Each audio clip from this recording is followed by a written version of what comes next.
சற்றுமுன் ஆளுநர் ரவி திடீர் கைது, நீதிமன்றம் கொடூர உத்தரவு, அதிர்ச்சியில் மோடி.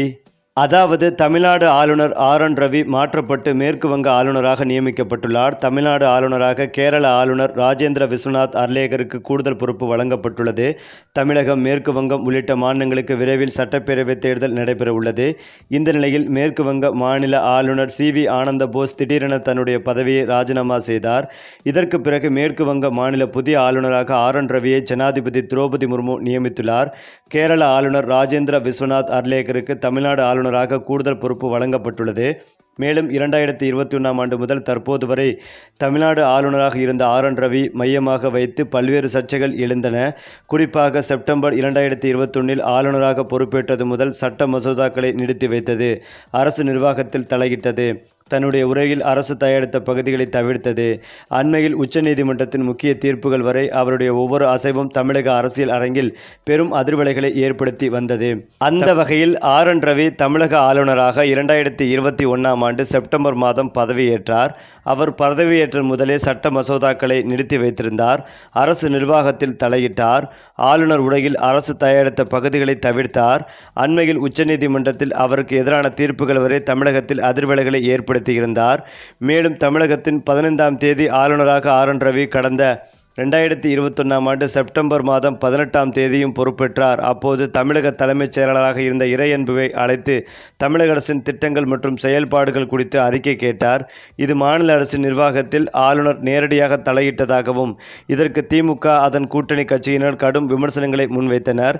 அதற்கு பிறகு 2022ஆம் ஆண்டு அந்த ஆண்டு பிப்ரவரி மாதம் 4ஆம் தேதி தமிழக சட்டசபையில் நீட் தேர்விலிருந்து விலக்கு கோரி தீர்மானம் நிறைவேற்றப்பட்டது.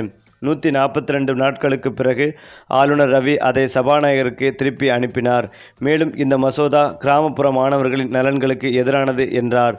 2023ஆம் ஆண்டு ஆளுநர் ரவிக்கும் தமிழக அரசுக்கும் இடையிலான மோதல் புதிய உச்சத்தை எட்டியது. ஜனவரி 4ஆம் தேதி ஆளுநர் தமிழ்நாடு என்பதற்கு பதிலாக தமிழகம் என்பதே சரியான சொல் என கூறியது தமிழகத்தில் கண்டனத்தை ஏற்படுத்தியது. ஜூன் மாதம் அமலாக்கத்துறை வழக்கில் அமைச்சராக இருந்த செந்தில் பாலாஜியை அமைச்சரிலிருந்து நீக்கினார். பின்னர் அந்த உத்தரவை திரும்ப பெற்றார். அக்டோபர் மாதம் ஆளுநர் மசோதாக்களுக்கு ஒப்புதல் அளிப்பதில் தாமதப்படுத்தியதை எதிர்த்து தமிழக அரசு உச்சநீதிமன்றத்தில் மனு தாக்கல் செய்தது. 2025 ஏப்ரல் ஆளுநர்கள் மசோதாக்கள் மீது முடிவெடுக்க கால வரம்புகளை உச்சநீதிமன்றம் நிர்ணயித்தது. ஏப்ரல் 8ஆம் தேதி ஆளுநரின் தாமதமான நடவடிக்கையால் கிடப்பில் இருந்த 10 மசோதாக்களை உச்சநீதிமன்றம் அரசியல் அமைப்பிற்கு முரணானது என கண்டித்தது. ஏப்ரல் 13ஆம் தேதி ஒரு விழாவில் மாணவர்களை ஜெய் ஸ்ரீராம் என கோஷமிட சொன்னார் ஆளுநர் ரவி. மேலும் இது சர்ச்சையில் சிக்கினார். இந்த சர்ச்சைகளுக்கு மத்தியில் ஆளுநர் தமிழக சட்டசபையில் உரையை புறக்கணித்த நிகழ்வுகளையும் பார்க்கலாம். 2022ஆம் ஆண்டு மட்டும் சட்டசபையில் முதல் உரையை ஆளுநர் ரவி முழுமையாக படித்தார். 2023ஆம் ஆண்டு சட்டசபையில் வாசிப்பதற்காக தயாரித்த உரையில் மகளிர் முன்னேற்றம், மதச்சார்பின்மை, பெரியார், அம்பேத்கர், கலைஞர் உள்ளிட்ட வார்த்தைகளை உச்சரிப்பதை தவிர்த்தார். இதற்கு முதலமைச்சர் ஸ்டாலின் எதிர்ப்பு தெரிவித்ததை அடுத்து சட்டசபையிலிருந்து ஆளுநர் ரவி வெளிநடப்பு செய்தார்.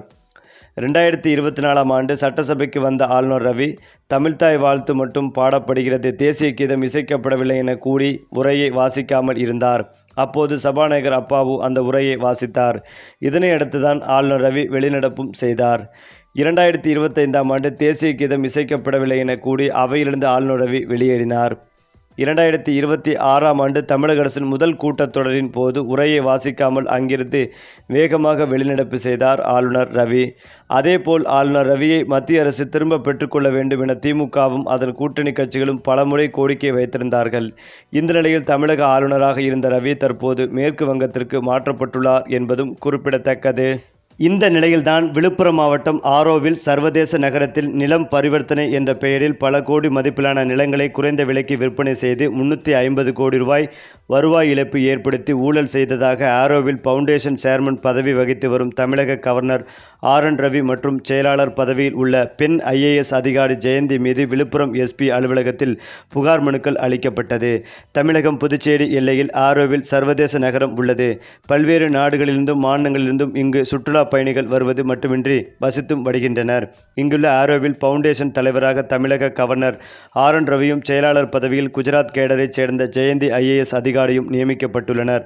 இதன் நிர்வாகம் முழுவதும் ஒன்றிய அரசின் கட்டுப்பாட்டில் இருந்தாலும் இங்குள்ள நிலம், சட்டம் ஒழுங்கு பிரச்சினை அனைத்தையும் மாநில அரசே கவனித்து வருகிறது. இதனிடையே ஆரோவில் பகுதிக்கு சொந்தமான நிலங்களை பரிவர்த்தனை என்ற பெயரில் குறைந்த விலைக்கு விற்பனை செய்து பல கோடிக்கணக்கில் அரசுக்கு வருவாய் இழப்பை ஏற்படுத்தி ஊழல் செய்து ஆரோவில் ஃபவுண்டேஷன் பொறுப்பில் இருப்பவர்கள் பலனடைந்து வருவதாக நேற்று ஆரோவில் பகுதியைச் சேர்ந்த ஓய்வு பெற்ற ராணுவ மேஜர் அருண் அம்பதி, பிரபு பாலமுருகன் ஆகியோர் அந்த பகுதியில் வசிக்கும் பொதுமக்களுடன் வந்து விழுப்புரம் SP அலுவலகத்தில் தனித்தனியே 3 புகார் மனுக்களை அளித்தனர். பிறகு ஓய்வு பெற்ற ராணுவ அதிகாரி அருண் அம்பதி கூறும்போது, ஆரோவில் ஃபவுண்டேஷனுக்கு சொந்தமாக 3300 ஏக்கர் நிலங்கள் இருக்கிறது. ஒரு சில நிலங்களை தேவையில்லை என்று இவர்களே முடிவெடுத்து தனியாருக்கு விற்பனைக்கு கொடுத்துவிட்டு அதற்கு பதிலாக மாற்று இடம் வேண்டும் என்று வாங்கிக் கொள்கின்றனர். இந்த நிலம் பரிவர்த்தனையில் நாங்கள் புகார் கொடுத்தது 16 ஏக்கர். பல கோடி விலை மதிப்புள்ள இந்த நிலத்தை தனி நபரிடம் கொடுத்துவிட்டு அதற்கு பதிலாக விலை மதிப்பு குறைவாக பின்புறம் ஒதுக்குப்புறமாக உள்ள இடத்தை வாங்கி ஊழல் செய்துள்ளனர். இந்த ஊழல் குறித்துதான் நாங்கள் புகார் அளித்திருக்கிறோம். SP இந்த புகாரை பாசிட்டிவாக எடுத்திருக்கிறார். ஆரோவில் பகுதிக்கான நிலம், சட்டம் ஒழுங்கு தமிழ்நாடு அரசிடம்தான் இருக்கிறது. இவர்கள் செய்கிற ஊழலை கேள்வி கேட்டாலோ புகாராகவோ கொண்டு சென்றாலோ வீட்டில் இணையதளம் துண்டிப்பு போன்ற நடவடிக்கைக்கு நாங்கள் ஆளாகிறோம். பல சித்திரவதைகளை செய்திருக்கின்றனர். ஒவ்வொரு விஷயமாக நாங்கள் வெளியே கொண்டு வருவோம். செம்மணல், மணல் கடத்தல் போன்ற பல புகார்கள் டிரஸ்ட் மீது வழக்கு பதிவு செய்யப்பட்டுள்ளது என்றார். மற்றொரு புகாதரான பாலமுருகன் கூறும்போது, ஆரோ பகுதியில் நிலத்தை விற்பனை செய்வதற்கு அனுமதியில்லை. ஆரோவில் டிரஸ்டில் சொந்த பணத்தை கொடுத்து வாங்கிய நிலத்தை 2021 பதவியேற்ற இவர்கள் ஆரோவில் வளர்ச்சிக்கு ஏதும் செய்யாமல் டிரஸ்ட் வாங்கிய நிலத்தை அடிமட்ட விலைக்கு விட்டு கொண்டிருக்கின்றனர். ஆரோவில் மட்டும் நஷ்டம் கிடையாது, அரசுக்கு பல கோடி ரூபாய் வருவாய் இழப்பு ஏற்பட்டிருக்கிறது. ஆரோவிலுக்கு 350 கோடி இழப்பு. இந்த பணம் எங்கு செல்கிறது என்று தெரியவில்லை. நிலம் வாங்குவோர்கள் முழு பணத்தையும் கொடுக்கிறார்கள். ஆனால் அந்த பணம் எங்கு செல்கிறது என்று தெரியவில்லை. இது குறித்து புகார் அளித்திருக்கிறோம். ஒரு சதுரடியை 16 ரூபாய்க்கு வாங்கி 6000க்கு பிளாட் போட்டு விற்பனை செய்கிறார்கள். இந்த விலைக்கு விற்கும் என்று ஆரோவில் ஃபவுண்டேஷன் அதிகாரிகளுக்கும் தெரியும். 2023 இது நடந்து வருகிறது என்றார். பாஜக RSS சொல்லி செய்தார்களா? விழுப்புரம் SP அலுவலகத்தில் புகார் அளித்த சமூக ஆர்வலர் பியூஷ் மனோஜ் கூறும்போது, ஆரோவில் ஃபவுண்டேஷன் ஒரு பெரிய தாக்குதலுக்கு ஆளாகிறது. 5 ஆண்டுகளில் பல ஊழல்கள் நடந்து கொண்டிருக்கிறது. 1000 கோடிக்கு மேல் உள்ளது. அதில் இருக்கிற ஒரு ஊழலை SP அலுவலகத்திற்கு கொண்டு வந்திருக்கிறோம். ஒட்டுமொத்தமாக R.N. ரவி, ஜெயந்தி இருவரும் RSS சொல்லி செய்கிறார்களா, பாஜக சொல்லி செய்கிறார்களா என்று தெரியவில்லை. ஆனால் ஒட்டுமொத்தமாக ஆணவங்களில் ஊழல் செய்திருக்கிறார்கள். மேலும் R.N. ரவி குஜராத் மாநில கேடரை சேர்ந்த ஜெயந்தி IAS மீதும் புகார் கொடுத்திருக்கிறாராம். இவர்கள் மீது வழக்கு எடுக்க வேண்டும் SP-யிடம் வேண்டுகோள் வைத்திருக்கிறாராம். நியாயம் கிடைக்கும் வரை இந்த போராட்டத்தை கையில் எடுப்போம். தமிழக அரசுக்கும் இதில் வருவாய் இழப்பு ஏற்பட்டிருக்கிறது. SP விசாரணை நடத்தி 6 நாளில் நடவடிக்கை எடுப்பதாக கூறியுள்ளார். நடவடிக்கை எடுக்காவிட்டால் போராட்டம் நடைபெறும் என்றார். குறைந்த விலைக்கு அதிமுக பிரமுகருக்கு விற்றுவிட்டார்கள். ஆரோவில் நிலம் விற்பனை குறித்து புகார்தாரர்கள் கூறும்போது, தற்போது 16 ஏக்கர் நிலம் விற்பனையில் அதிமுகவை சேர்ந்த ஒருவருக்கு 10 ஏக்கரும், மற்றொருவருக்கு 3 ஏக்கரும், இன்னொருவருக்கு 2.5 ஏக்கரும் விற்பனை செய்துள்ளனர். இதற்கு பதிலாக அவர் குறைந்த மதிப்புள்ள நிலத்தை கொடுத்துள்ளனர். ஒருவர் 30 சென்ட் அதில் கட்டுமானம் உள்ளதாக மதிப்பீடு காட்டி கொடுத்துள்ளார். ஆனால் இவர்கள் பெற்றுள்ளது பல கோடி மதிப்புள்ள நிலம் என்கின்றனர். அது மட்டுமில்லாமல் இந்த விவகாரத்தில் ஆதாரங்கள் நிரூபிக்கப்பட்டால் ஆளுநர் R.N. ரவி அதிரடியாக கைது செய்யப்படுவார் என்ற அதிர்ச்சி தகவலும் வெளிவந்து கொண்டிருக்கிறது. மேலும் இது குறித்த அதிகாரப்பூர்வ தகவல் எதுவும் வெளிவரவில்லை என்பதும் குறிப்பிடத்தக்கது.